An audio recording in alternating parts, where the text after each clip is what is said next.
BRS పార్టీలో అధికారం కోసం ముక్కోణపు పోరు తారాస్థాయికి చేరుకున్నట్టుగా తాజా రాజకీయ పరిణామాలు సూచిస్తున్నాయి.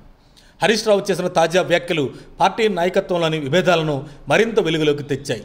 కేసీఆర్ మా నాయకుడు, ఏ ఎన్నికలు వచ్చినా మా సీఎం అభ్యర్థి ఆయనే అంటూ హరీష్ రావు బహిరంగంగా ప్రకటించడం పార్టీలో అంతర్గత పరిణామాలను చర్చనీయాంశంగా మార్చింది.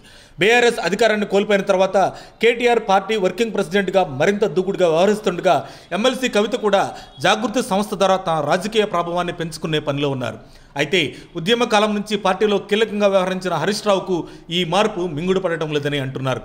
పార్టీలో తీసుకునే ముఖ్యమైన నిర్ణయాల్లో తనను అవహేళన చేస్తున్నారనే భావన హరీష్ రావులో ఉందని, అందుకే తన మేనమామ అయిన కేసీఆర్ పట్ల విశ్వసనీయతను బహిరంగంగా వ్యక్తం చేస్తూ పార్టీ శ్రేణుల్లో తన ప్రాధాన్యతను చాటుకోవాలని చూస్తున్నారనే వాదన బలంగా వినిపిస్తుంది. తెలంగాణ భవన్లో జరిగే సమావేశాలకు హరీష్ రావును ఆహ్వానించిన బహిరంగ సభలు, ముఖ్యమైన పార్టీ సమావేశాలకు ఆయనను పెద్దగా పిలవడం లేదన్న అభిప్రాయం ఉంది. మరోవైపు కవిత జైలు నుండి విడుదలైన తర్వాత మళ్లీ చురుగ్గా వ్యవహరిస్తూ తన రాజకీయ భవిష్యత్తును బలపరుచుకోవడానికి కృషి చేస్తున్నారు. ఈ పరిణామాలు హరీష్ రావును అసంతృప్తిగా గురిచేస్తున్నాయని రాజకీయ విశ్లేషకులు చెబుతున్నారు.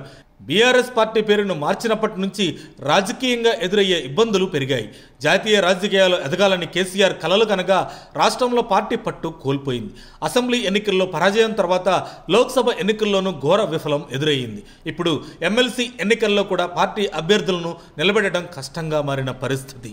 ఈ నేపథ్యంలో బీఆర్ఎస్ భవిష్యత్ ఏమిటనే ప్రశ్నతో పాటు పార్టీ నాయకత్వ పోరాటం కేడర్ను అయోమయానికి గురిచేస్తుంది. కేటీఆర్, కవిత తమదైన మార్గంలో పార్టీ పునరుద్ధరణ ప్రయత్నాలు చేస్తుంటే హరీష్ రావు తమను అవమానిస్తున్నారనే భావనతో కేటీఆర్, కవిత తమదైన మార్గంలో పార్టీ పునరుద్ధరణ ప్రయత్నాలు చేస్తుంటే హరీష్ రావు తమను అవమానిస్తున్నారనే భావనతో తన స్థానాన్ని మరింత బలపరుచుకునే ప్రయత్నంలో ఉన్నట్లు స్పష్టమవుతుంది.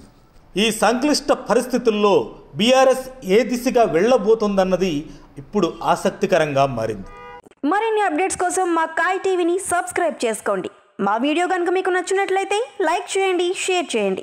మీ విలువైన అభిప్రాయాలను కామెంట్ బాక్స్లో తెలియజేయండి.